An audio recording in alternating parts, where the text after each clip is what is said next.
What's up, everybody? So today we're going to talk about the people versus the Parliament, and we start with this. Attorney General Geoffrey Cox made a speech in the Commons the other day. I'm not going to read through it. However, if you want to read it, pause and you can read that, or I would strongly suggest you go and have a look at this on YouTube.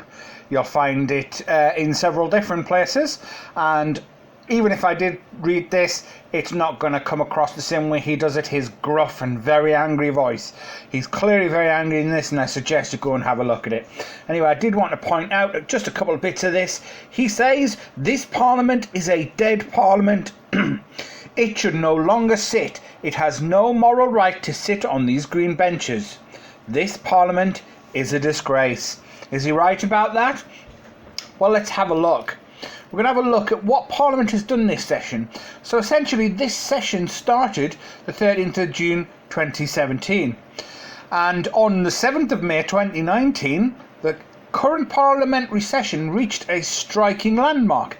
It became the longest session by sitting days since the English Civil War. That's 1642 we're talking about here. So what we've seen in these 3 years has been the gradual dismantling of democracy in our country. The people did not vote the way the establishment thought was right, and so now they're going to dismantle that democracy that they feel failed them. During this session, we have seen Article 50 triggered, stating our intention to leave the EU. We have seen defecting MPs and the creation of Change UK, the creation of the Brexit Party. We've seen both Labour and the Conservatives lose big in the European elections, and support for both parties dwindle in the intentions polls. We've seen Theresa May stepping down after an abysmal performance in dealing with Brexit, and Boris Johnson has become the new Prime Minister. We now have such vocal anti-democratic parties in our country that not only do they believe we need a second vote, a second referendum, because the people didn't get it right the first time, but we now have a party, the Lib Dems, who feel they know better than everyone and will revoke Article 50 with no further mandate other than they themselves want it. Twice, I repeat twice, so far, the Parliament have voted against holding a general election.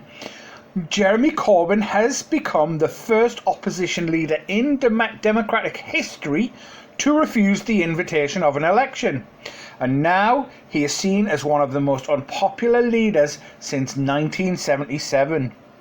We've also seen the Parliament rush through the Ben Bill, also known as the Surrender Act, to ensure that the people's voices are not heard and their will is not enacted. We have seen a Speaker of the House who has stepped away from his responsibilities as an impartial referee to stamp on parliamentary goodwill and force through a partisan and undemocratic coup against the government. And yes, I used the word coup. We have seen the Supreme Court becoming a political force and making laws, seemingly replacing any need for Parliament at all. We are seeing the degradation of the very institutions that once gave us pride in our nation. And now it seems that the Parliament wants to sit for almost a further year as they ensure we do not leave the EU, and then they have time to prepare for a second referendum which could well remove any option to vote to leave at all. Whether you're a Brexiteer or a Remainer, we should all be very concerned with the way that this Parliament is acting.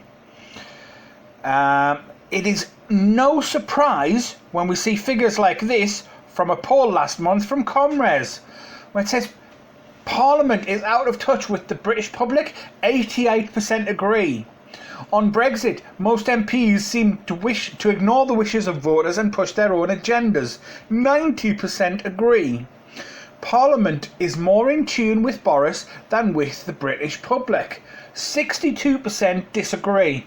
Only 38% believe Parliament is actually listening to the people more than Boris. Unbelievable. And finally, Boris needs to deliver Brexit by any means, including suspending Parliament if necessary, in order to prevent MPs from stopping it. 54% agree. That's only a slight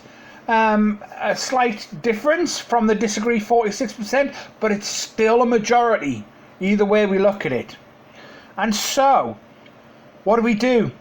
We need a general election. We need a say in all of this. It's the only way out of this quagmire before these institutions have been irrevocably damaged. Now is our time to stand up and make it clear that they are not speaking for or working for us, the people of this great kingdom. Will our parliamentary democracy ever be the same, and will it survive in its current form? Only time will tell. Leave a comment below, like, share, subscribe if you appreciate what we do.